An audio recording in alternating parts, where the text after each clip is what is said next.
People often say that love is unpredictable, that we don't choose who we fall in love with, that it's a matter of luck, chemistry, or fate. But for Carl Jung, this is far from the truth. Love, as it happens most of the time, is neither a rational decision nor a magical coincidence. It arises from unconscious, silent forces that act long before you realize what you're feeling. It's not your heart that chooses, it's your psyche. And it almost always chooses what you need most, not what suits you best. The unconscious mind stores everything you've experienced and haven't fully processed. All the emotions you've swallowed, the traumas you didn't understand, the voids you ignored.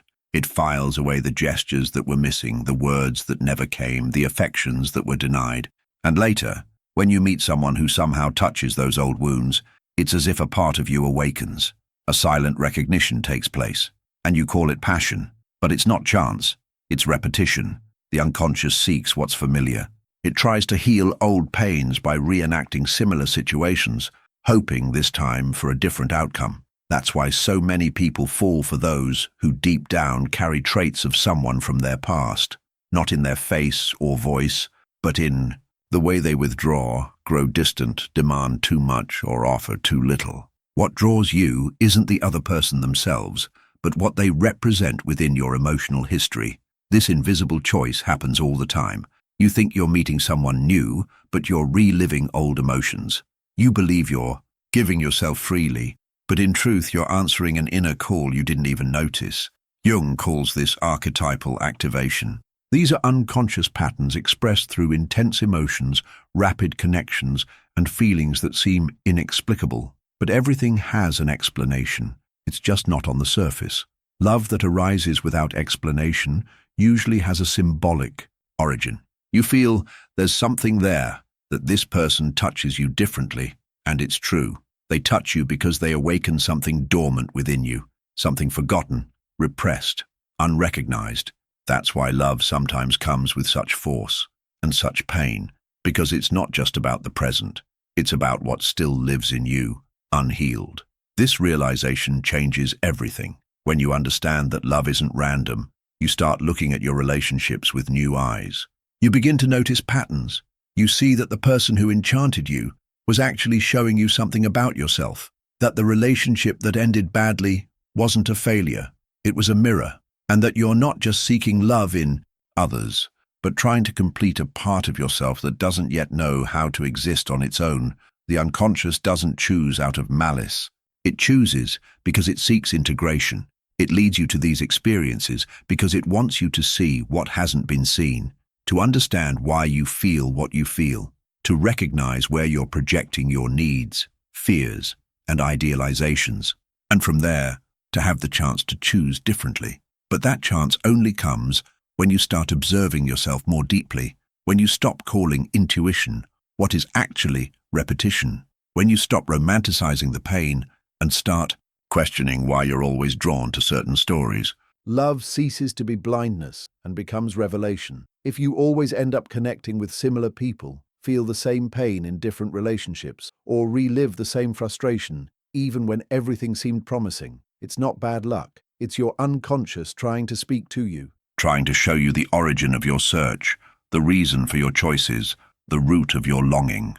This is where Jung teaches us something essential. Love doesn't happen outside. It begins within. What you see in the other is an extension of your psyche. And often, what you call love is just an attempt to rediscover yourself, to recover something lost, forgotten, denied. That's why love isn't random. It's symbolic, profound, and almost always revealing. When you fall in love with someone, it's common to think you're seeing who they really are.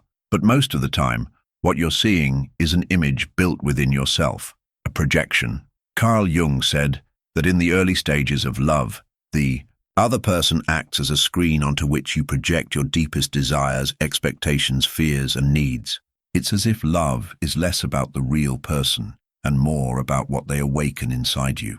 Projection is an unconscious mechanism, and that's exactly why it's so powerful and so dangerous.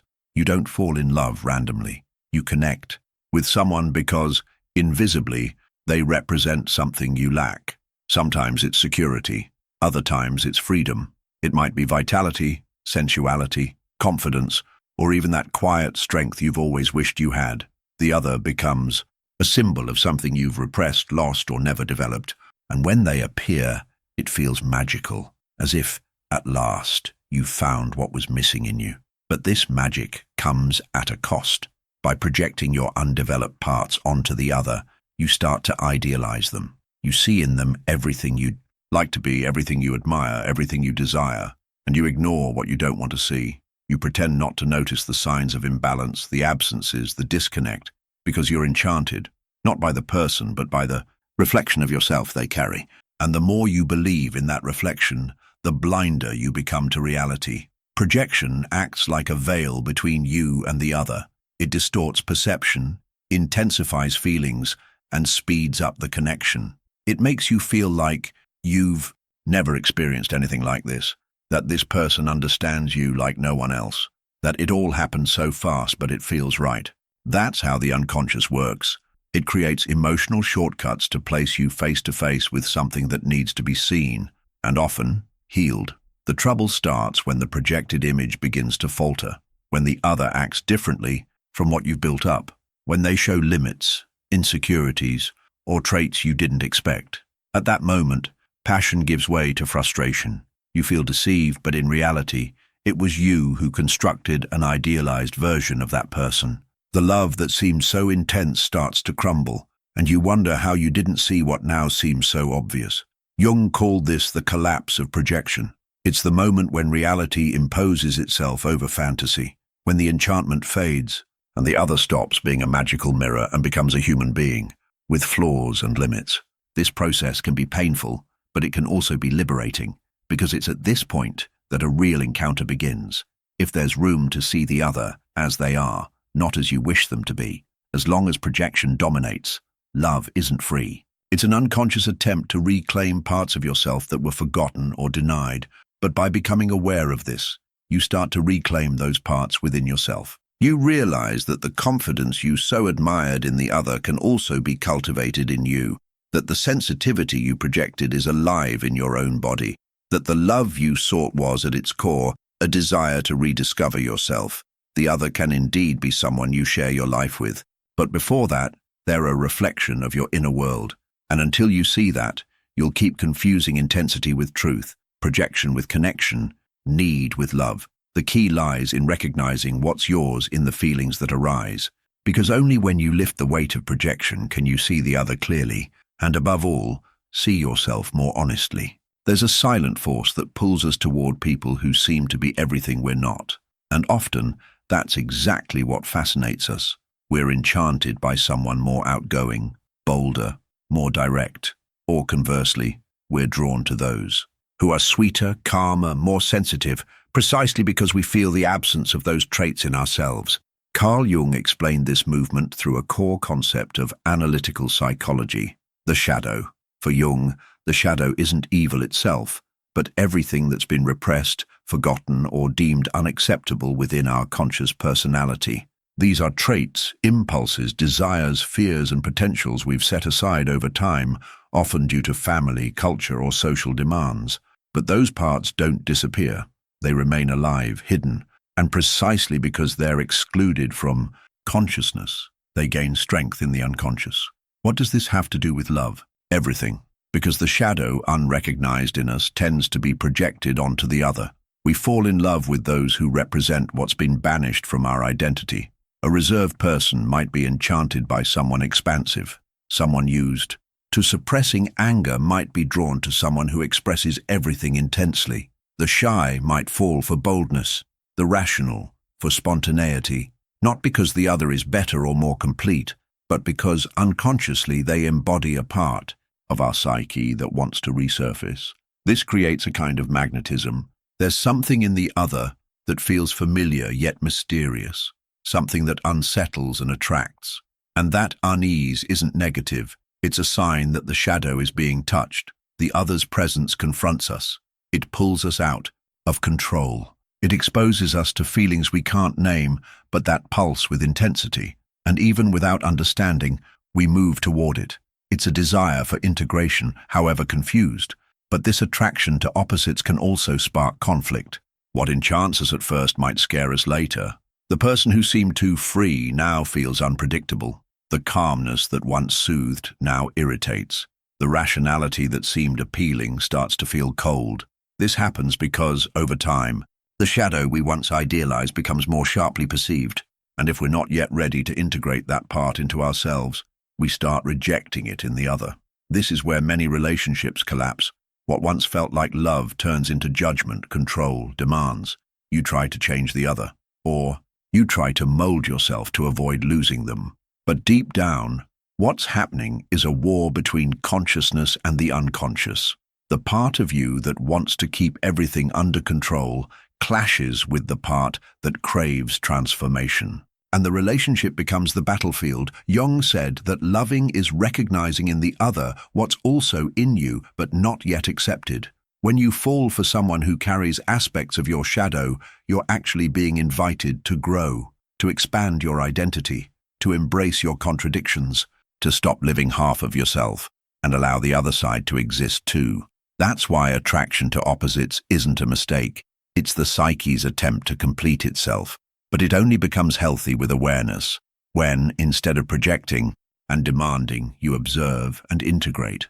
When you stop expecting the other to be what's missing and start developing it in yourself. The shadow isn't the enemy of love. It's a gateway to truer relationships. Because the more you accept yourself fully, the less you need the other to compensate for what you've rejected. And from there, the encounter stops being about need and becomes a choice. Within every human being, according to Jung, there exists a psychic image of the feminine and the masculine. He called these images the anima, the feminine figure in a man's unconscious, and the animus, the masculine figure in a woman's unconscious. These are symbolic representations that don't just pertain to gender, but to aspects of the soul: receptivity and action, sensitivity and logic, intuition and reason. And though silent, these inner figures wield enormous influence over our passions, desires, and romantic choices. From childhood, these images are shaped by the experiences we live through, especially with our parents or parental figures. If a mother was absent, critical, or overly protective, a man might carry an anima marked by fragility, control, or idealization. If a father was authoritarian, distant, or unstable, a woman might develop an animus laden with harshness, judgment, or a need for approval. Over time, these contents settle into the unconscious and become the lens through which we perceive the other. When we fall in love, it's often not for the person themselves, but because they resonate with this inner image. They activate something familiar, even if we don't understand why. A woman who falls for cold, critical men might be unconsciously projecting her animus, one that learned to love through effort, struggle, and validation. A man drawn to distant, idealized women might be seeking the anima built from an absent or unattainable maternal figure. These inner images aren't visible. They're not in photographs or clear memories. They're in sensations, in repeating patterns, in emotions that arise without explanation. You feel like you know the person, that they complete you, that there's something different there. But in many cases, it's your own psyche projecting an old figure onto someone new. And that gives love a sense of urgency, depth, destiny, as if that person is rediscovering you, when in reality, they're just revealing something already within you. The projection of the anima, or animus, is one reason why many relationships start with intensity, but later become unsatisfying, because the other stops behaving like the idealized image and starts showing who they really are. And at that moment, frustration emerges. The connection that seemed so perfect begins to crumble. Not because the love ended, but because the fantasy lost its power. Jung argued that true maturity comes when we stop seeking in the other the fulfillment of these inner images and start integrating them within ourselves. This means a man must embrace his sensitivity, intuition, and capacity to listen, qualities tied to the anima, and a woman must develop her assertiveness, inner strength, and autonomy, aspects of the animus. When this integration happens, love ceases to be a search for completion and becomes an exchange between two whole beings. But as long as these images remain unconscious, they shape our choices silently. That's why you often feel something draws you to someone, even if that person doesn't align with your life or values, because the unconscious doesn't seek compatibility, it seeks symbolism. It wants to heal, integrate, complete. even if that means repeating painful stories until something is understood. Recognizing the presence of the anima and animus in your relationships is a profound step toward self-awareness. Because by seeing what you're seeking in the other, you start to understand what you haven't yet developed in yourself. And when those inner parts begin to be embraced, the other stops being a necessary mirror and becomes a conscious choice. You no longer love because you need to. You love because you share, because there's space, because the encounter happens between two who don't complete each other but recognize each other. At the start of many relationships, there's an enchantment that's hard to explain, a sense that the other person deeply understands you, that there's a rare, almost magical connection. You've barely spent time together, your stories have hardly crossed, yet the feeling is already intense, fast-paced, overwhelming. It's as if suddenly this person is everything you've ever searched for. But in reality, what you've found isn't the other, it's a part of yourself that had been forgotten. Carl Jung said that in the early stages of love, almost everything we feel is projection, and this projection is often an unconscious attempt to rediscover aspects of ourselves that were lost or rejected over time. The person you fall for acts as a mirror, reflecting qualities that belong to your own psyche, but that you haven't yet recognized as yours. That's why love feels so strong, so urgent, so necessary, because it's not just the other person there. It's you seeing yourself for the first time. What happens in this moment is that idealization takes over your perception. You don't see the other as they truly are. You see only the parts that align with what your soul is seeking. You see security where there's control. You see sensitivity where there's instability. You see depth where there's mystery. Everything the other does is interpreted based on what you want to believe. And that's what makes the beginning so intense and so fragile at the same time. This initial illusion serves an important psychic function. It acts as a bridge between the unconscious and consciousness. It's as if the desire for integration living within you has finally found an image to project itself onto, but over time, that image begins to crack. Living together reveals contradictions. Their actions don't match the fantasy. The other starts to show their own pain, their own limits, their own choices. And then, the idealized image begins to crumble. This is the phase when many relationships hit a crisis, because what sustained the bond wasn't real love, but the illusion of wholeness. When the illusion falls, the feeling empties out, admiration turns into demands, and enchantment becomes frustration, not because the other changed, but because you're starting to see beyond the projection. You're seeing the human being, not the mirror anymore. This process of disillusionment is painful, but necessary. It's what allows love to evolve from an unconscious fantasy into a conscious choice. Yet not everyone manages to cross this stage. Many cling to the initial image and start demanding that the other keep being something they never were. They try to force the return of the enchantment, ignoring that it was never sustainable.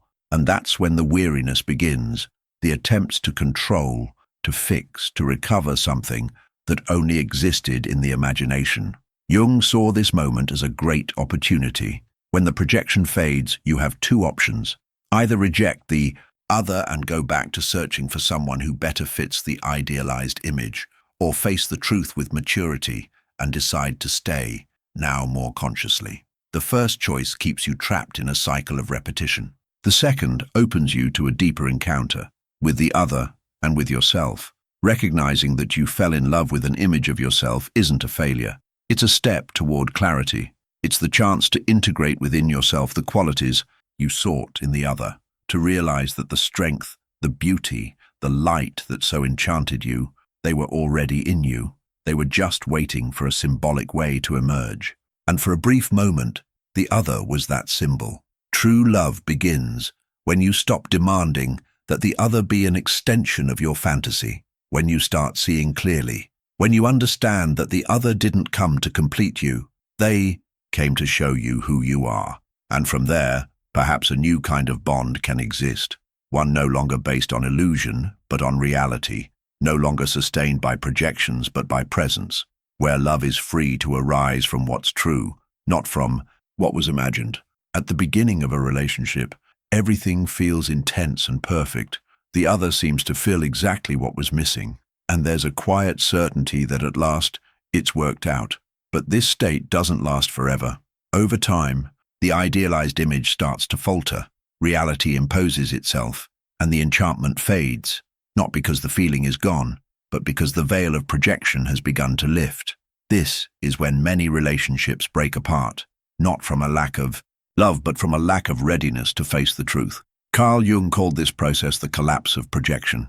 After weeks or months of living within a mirror, where we saw only ourselves reflected in the other, we begin to notice the parts that were hidden, the real parts, the contradictions, the fears, the traits that don't match what we projected. And it hurts, because idealized love has no room for reality. It only works as long as the other represents exactly what you need to see. The end of idealization isn't the end of love, but it is the end of fantasy. And this transition is decisive. Some, faced with disappointment, shut down and walk away. Others try to mold the other back into the lost ideal. Some deny it and keep pretending nothing's changed. But there are also those who choose to see, to listen, to stay, who understand that now, at last, the real encounter is beginning. When idealization ends, the other stops being a promise and becomes a presence. They stop being an extension of your need and become someone with their own shadows. This demands emotional maturity, because real love isn't based on perfection but on acceptance, on living with differences, on listening to limits, on recognizing conflicts. And all of this is much harder than idealizing, but also much deeper. This is when many feel frustration, loneliness, even guilt. Did I choose wrong? Did I fool myself? Did the other change? But the truth is, no one changed. What changed was your perception. You stopped looking through the eyes of need and started seeing through the eyes of reality. And what you see now might be uncomfortable, but it's also liberating, because it allows love to grow, to move beyond enchantment and into real life. This is the point where most relationships are tested, because it requires letting go of control, abandoning fantasy, being open to dialogue, and having the courage to see yourself as you are, not as you wanted to be seen. You start to notice your own limits, your idealizations, your rigidity. You begin to understand that the other isn't there to save you, that loving isn't about being saved, it's about being seen, with both light and shadow. Many try to escape this moment by starting the cycle again with someone new. They seek the rush, the enchantment, the glow of the early days once more, and for a while, it works. But soon the same pattern repeats, because what's at stake isn't the other, it's you, your relationship with reality, your struggle to handle frustration, your resistance to recognizing that love, to be true, must go beyond what you idealized. Jung reminded us that every projection has a purpose, to show what hasn't yet been recognized within us. But if you cling to the projection, you never grow, you never find yourself, you never find the other. You just keep falling in love with an image that no longer exists. And the more you try to revive that image, the further you drift from the chance to live something real. The beauty of the end of idealization lies in this. It's the opening to a more mature, conscious, free love. A love that doesn't demand perfection, but truth. That doesn't expect wholeness, but companionship. That doesn't want the other to fit your lacks, but to stand by you as you learn to be whole. It's at this point that a relationship gains depth, when you're no longer trying to recreate the fantasy of the beginning, but are present for the person in front of you, with their flaws, their silences, their rhythms, and also with their humanity, which is what makes love possible, even with all the challenges it brings. Maybe you've wondered why you keep getting involved with the same type of person, even when you promise yourself that next time will be different. Perhaps you've noticed that despite outward differences, your relationships follow similar scripts: the intense start, the idealization, the enchantment, then the distance, the frustration, the sense of abandonment. Carl Jung explained that this isn't a coincidence, it's repetition, and every repetition has an unconscious purpose. The human mind doesn't seek novelty, it seeks familiarity. Even unconsciously, you're drawn to people who activate emotional patterns you already know. This includes the kind of affection you received in childhood, the way you learned to be seen, loved, recognized. If love in your history came with absence, demands, or instability, there's a good chance it'll keep. showing up in your adult relationships, not because you want to suffer, but because your psyche is trying to resolve something left unfinished. This dynamic is called the compulsion to repeat.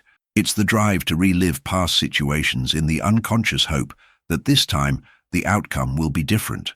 You get involved with someone emotionally unavailable because deep down you believe that if you can be loved by them, you'll heal that old wound of rejection. The psyche seeks to complete what was left incomplete, but almost always this attempt ends in frustration, and the cycle begins again. The trickiest part of this repetition is that it often comes disguised as fate. The person appears out of nowhere, the connection is intense, the warning signs are ignored, the passion feels inevitable, urgent. But behind that intensity, the old script is being triggered once more, and as long as you don't bring it into consciousness, you'll keep thinking it's bad luck, karma, or that you only attract the wrong people, when in reality, you're caught in an unconscious pattern. Jung said that what you don't recognize in yourself becomes your fate. In other words, if you don't look at your wounds, your fears, the way you learn to love, you'll keep attracting situations that mirror exactly that. Not because life is punishing you, but because your psyche is trying to show you what needs to be seen. This repetition is especially common when there's an original wound, what Jung called an archetypal wound, something that deeply marks your sense of worth, belonging, or deservingness of love. It could be a parent's abandonment, a mother's coldness, a lack of being heard, an absence of protection. When this wound goes unrecognized, it becomes the filter through which you view all future relationships. You don't see the other as they are. You see them through your pain. And that explains why so many people say, "I knew it wouldn't work out from the start." Intuition already recognized the pattern, but the desire to relive and resolve, it was stronger. Passion is often a disguise the unconscious uses to trigger this repetition, and the more intense it is, the more likely it's covering a wound that wants to be seen. Breaking this cycle isn't easy. It takes courage to look at yourself honestly, to revisit your own history, to recognize that what hurts today has roots far older than it seems, and above all, to accept that love won't heal everything, but it can be lived with more awareness, less projection, and more presence. As long as this cycle isn't understood, you'll keep seeking in the other what you can only find within yourself. You'll keep expecting someone to fill the void that, in truth, calls for reconnection with yourself. And in that process, you'll stay trapped in the wheel of repetition, always circling the same pain. But when you start identifying the signs, noticing the triggers, naming the feelings that arise, something shifts. The repetition stops being automatic. Blind enchantment gives way to perception, and little by little, you learn to make more conscious choices, to recognize that not every intense connection is love, that not every familiarity is safety, and that often loving with maturity begins when you stop repeating and finally start choosing. Behind the romantic choices you make, there's something deeper than appearance, affinity, or shared interests. There's something that lives silently within you, the original wound. This wound isn't just any pain, it's the one formed in the earliest years of life, when your emotional system was still taking shape. It's the first impact left by absence, abandonment, rejection, neglect, or excessive control on your psyche. And though you may have moved on, matured, and lived other experiences, this wound never went away. It just became invisible and, for that very reason, more dangerous. Carl Jung understood that the unconscious carries not only desires, but also traumas, and these traumas are like deep emotional roots that, if unrecognized, silently shape the relationships we build. The original wound acts as a psychic magnet. You're drawn to people who, in some way, activate this old pain, not because you want to suffer, but because, on an unconscious level, you're trying to understand it, reframe it, close it. The problem is that often this happens by repeating the same dynamic that caused the wound. If someone was neglected in childhood, it's common for them, as an adult, to feel drawn to emotionally unavailable people. If validation always came through effort, they're likely to keep seeking love where they have to sacrifice too much to be seen. And if affection was confused with control, they might find it natural to be in relationships where domination is disguised as care. All this because the unconscious doesn't seek what's healthy. It seeks what's familiar. The original wound also shapes how you see yourself in relationships. Many who experienced abandonment or rejection in childhood grow up believing they need to earn love, and unconsciously, they put themselves in situations where they have to prove themselves constantly, accept crumbs, tolerate disrespect, not because they enjoy it, but because deep down, they believe that's the love they can have, the love they know, the only one that feels possible. And that's exactly why love hurts so much, because it touches what's deepest, because it doesn't just awaken the desire to be loved, it also rekindles the fear of being rejected, because it doesn't just bring comfort, it mirrors insecurities you've spent your life trying to hide. The other becomes the stage where the unconscious reenacts once again the pain that could never be expressed. That's when the triggers appear. You feel anxious for no apparent reason. You react with anger over small things. You withdraw when the other gets close. Or conversely, you give too much, terrified of being left. None of these reactions are born in the present. They're all echoes of experiences that once couldn't be understood. And the hardest part is that until you realize this, you keep trying to fix the relationships, not seeing that you're actually trying to fix yourself. Jung said that self-knowledge is the only path to psychic freedom, and that involves looking at this wound, not with guilt or judgment, but with understanding. Understanding what was missing, what was mistaken for love, what you had to repress to be accepted, what you learned about yourself, not by choice, but by survival. Only then can you break the cycle where love hurts, not because the other is cruel, but because you're trying to love from a place of pain. This awareness changes everything. It doesn't mean you'll stop feeling pain, but it means you'll start to understand where it comes from. You'll be able to distinguish what belongs to the other and what's yours. You'll be able to choose to stay or leave, not out of impulse, but out of clarity. The original wound stops being a prison and starts becoming a key to healthier, more mature, more real relationships. From that point, love can stop being a repetition and start being a space for healing. Because you'll no longer be projecting the past onto the present. You'll be gradually building a new present, where affection doesn't have to come with pain, where care isn't synonymous with control, where you don't need to bleed to be seen, and where the other's presence stops being a threat and becomes a real opportunity for growth. There's something in human relationships that goes far beyond words, gestures, or promises. It's an invisible, profound language that operates constantly without us noticing, the language of emotional reflection. Jung said that the people we connect with most intensely aren't chosen by chance. They activate aspects of our psyche that we haven't yet recognized. This means that often the other isn't just there as company, but as a mirror, and what they reflect isn't always easy to see. It's common to think that the problems in our relationships are caused solely by the other person's behavior, their harsh words, their absences, their silences.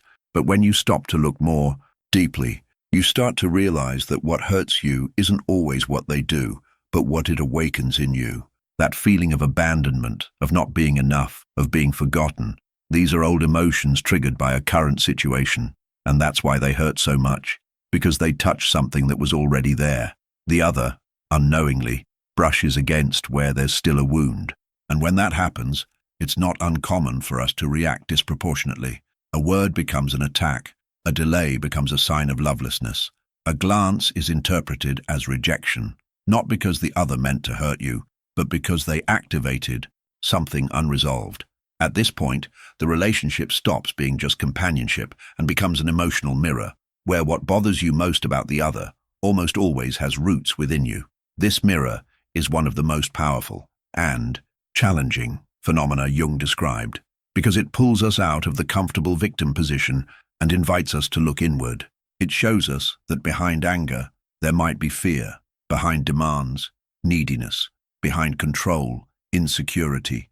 And as painful as it is, this realization is liberating, because from it, you stop trying to change the other and start transforming yourself. This kind of reflection isn't about blaming yourself for everything. It's about emotional responsibility, about the ability to see that not everything you feel is caused by the present, that often what you interpret as disrespect or rejection is actually the reflection of something lived long ago. And now it resurfaces because it found the perfect stage to be relived. The emotional mirror also works in moments of enchantment. When you fall head over heels for someone who has exactly the quality you lack, lightness, strength, creativity, it's your unconscious showing you a part of yourself that's been neglected. The fascination is nothing more than the projection of an inner potential you haven't yet developed. And that's why love has this power to move you so much, because it reveals everything that's inside but hidden. Recognizing the mirror in a relationship is, therefore, an act of courage. It requires the willingness to ask yourself honestly what that situation is trying to teach you, what that discomfort reveals about your beliefs, what that enchantment points to as a possibility, and most importantly, what you can do with it, instead of just blaming or idolizing the other. When you start observing the emotional patterns that repeat in your connections, you realize the problem isn't just the people you've chosen, but what you were seeking or avoiding in them. You see that some connections were attempts to heal something, others, unconscious ways to relive pain, but all of them in some way brought a piece of your story to the surface. And if you pay attention, each of these experiences can become an opportunity for integration. Because at its core, love, with all its intensity, beauty and pain, is a path to self-knowledge. And the more you know yourself, the less you need the other as a mirror. The freer you are to see them as they truly are, and the more prepared you are to build relationships where there's room for truth, not just reflection, where presence doesn't demand perfection but awareness, where the other doesn't need to carry your wounds or heal them because you've already started that journey on your own. There's something about love that goes beyond the other's presence, something that awakens within you, as if something ancient rises to the surface. Jung said that to love is above all to rediscover parts of yourself that were forgotten. And this helps explain why some relationships are so impactful, even when brief, why certain encounters touch so deeply, even without logical explanation. Because in that moment, the other doesn't just enter your life, they reactivate something in you that was dormant. This is one of the most unconscious reasons someone falls in love with you. You represent, unknowingly, a part of their emotional history, something they lost, hid, or abandoned. It might be a childhood trait, a freedom that was repressed, a courage lost to fear, a tenderness swallowed by pain. And by getting close to you, they feel, without fully understanding why, something forgotten returning. It's powerful, it stirs, because it's as if life is offering a second chance, not to repeat the past, but to reconnect with it consciously. These cases, love doesn't arise just from admiration or desire. It arises from recognition. You recognize a part of yourself in the other, and they recognize a part of themselves in you. Even without realizing it, there's a deep identification, and this creates a bond that goes beyond affinities. It's as if something says, "You've been here before," not literally, but emotionally, because what's rediscovered isn't the person, it's the feeling, the energy, the piece of the soul that still pulses. This reunion, however, isn't just beautiful. It's also intense, sometimes painful, because you're not just reliving something good, you're reliving everything that piece of your history carries, the fears that came with it, the frustrations that tagged along, the traits that had to be hidden for you to be accepted, loved, protected. And now, in the other's presence, it all comes back. Not clearly, but as an energetic field that runs through the relationship. That's why deep love destabilizes so much, because it shakes old structures. It moves what was stagnant. This is one of love's most essential psychological functions, activating the individuation process. Jung believed that every significant bond in our lives plays a symbolic role in this journey. It challenges us to look inward, to remember who we are, to reclaim what was left behind. And so, love can be both healing and chaotic. It gives us something we lack, but also forces us to face what's not yet resolved.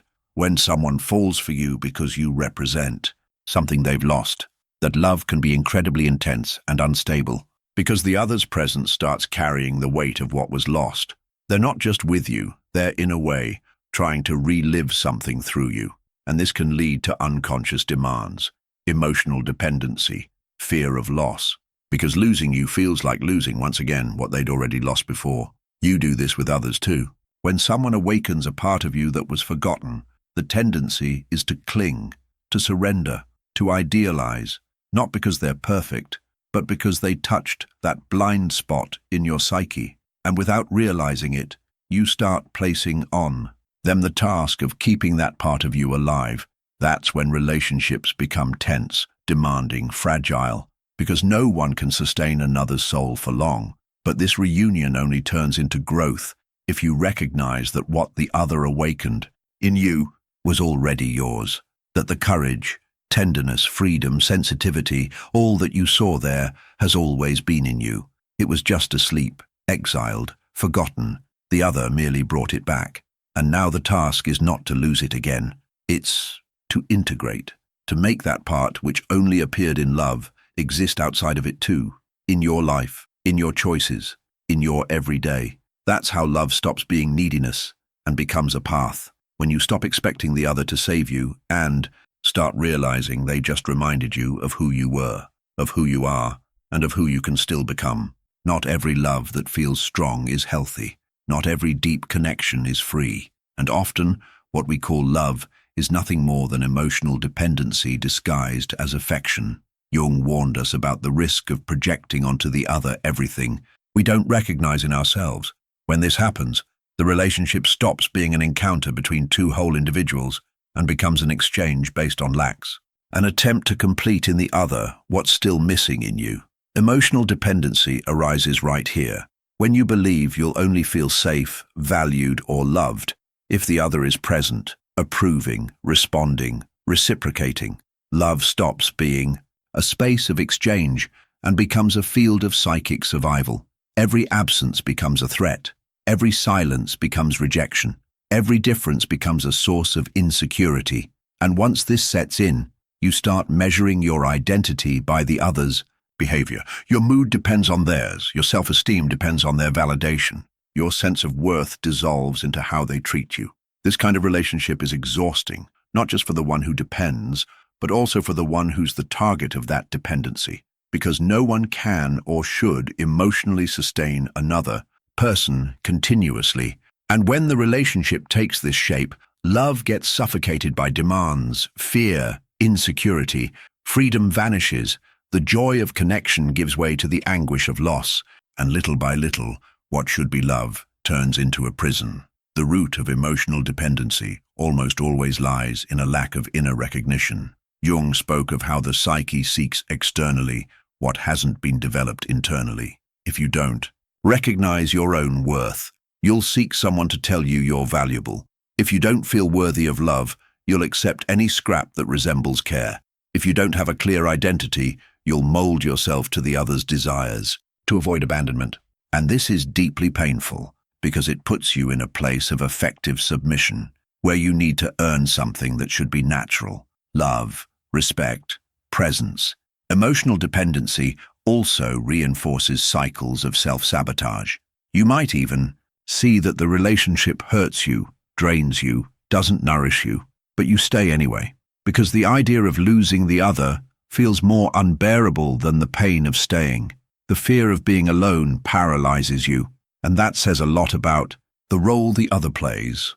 They're not just a person, they become your foundation, your anchor, your reference for existence.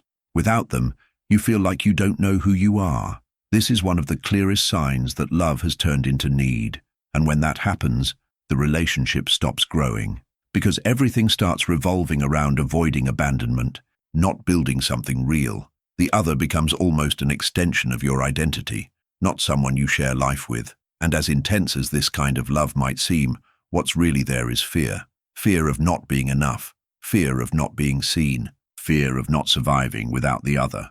Recognizing this pattern is the first step to breaking free from it.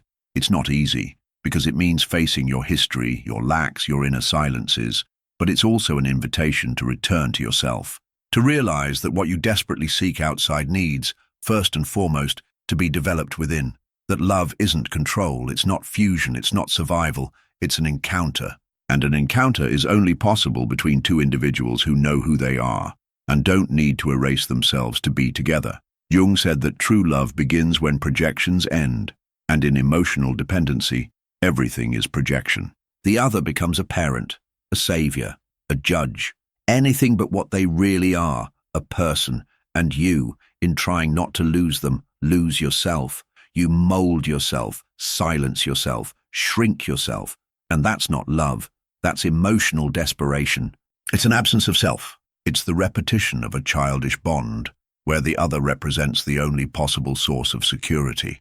But mature love arises when you stop expecting the other to complete you, when you start building within yourself what you've been seeking in someone else's affection, when you realize you can love deeply without needing to erase yourself, that you can be present without ceasing to be whole, that you can care for the other without carrying everything alone, and that the most transformative love isn't the one that saves you from pain. It's the one that teaches you to navigate it with more awareness. There comes a moment when love stops being a search, stops being an absence, stops being a projection. It becomes something quieter, deeper, more grounded, and this moment only arrives when you begin to integrate your own psyche. Carl Jung called this process individuation, the journey of returning to yourself, gathering everything that's been separated, hidden or rejected throughout life, and allowing it all to become part of who you are. At this point, love no longer serves to fill a void. It serves to share a wholeness, not because you're finished, perfect, healed, but because you no longer expect the other to save you. You don't need to prove anything anymore. Don't need to conquer to be seen. Don't need to shrink to fit. And that's exactly why love becomes light. It's no longer a battle. It's a choice. The integration of the psyche begins with recognizing all the parts you've tried to ignore. Your shadow, your childish traits, your neediness, your rigidity, your fear of being left, your urge to control, your desire to be loved at any cost. All of this, when looked at with awareness, loses its power to dominate you. And then the other stops being a mirror of your pain and becomes a partner on your path, not to fix you, but to walk beside you. Jung said that the ideal relationship isn't one where two merge, but one where two meet, where each keeps their individuality, their history, their inner journey, and still chooses to be together, not out of need, but out of freedom, not out of fear of being alone, but out of a desire to build something real. When love reaches this point, it still touches wounds, it still triggers, it still challenges, but you're no longer hostage to it. You can now identify, this is mine, this isn't the other's. You can name your reactions, breathe before exploding, see when you're seeking in the other what you need to develop in yourself, and that changes everything, because instead of repeating the same patterns, you start choosing differently. Instead of looking for someone to save you, you draw close to someone who respects you. Instead of losing yourself to be accepted, you stay whole. And for the first time, love isn't a field of pain, but a space of expansion, where there's truth, where there's presence, where there's exchange. This is love's deepest and perhaps least talked about function. It reveals, it brings to light what was hidden. It shows, unfiltered, who you are, what's still missing, where it hurts, what needs revisiting. It's not comfortable, but it's real. And if you're willing to look closely, every relationship can become a step in your own transformation process. Jung saw love not as an end, but as part of the path to consciousness. One of the most powerful ways to become who we truly are, because no one shows us as much as the other does. No one activates our light and shadow like those we love. And no one teaches us more about ourselves than the one who stays by our side even after seeing us fully. Love becomes liberation when you realize you don't need to be perfect to deserve it. When you stop seeking in the other what's always been yours. When you embrace your pain without handing it over to anyone. And when you start loving, not to be loved back, but because it overflows from you. At that moment, everything shifts. Because love stops being a place where you lose yourself and becomes a place where you find yourself.